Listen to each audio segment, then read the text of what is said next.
nhập ông cũng xin nghe rồi ông cũng xin nghe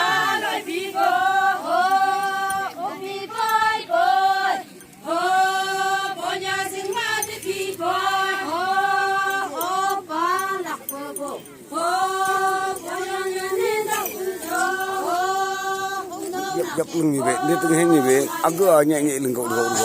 nhưng theo hay nào nhẹ thì không có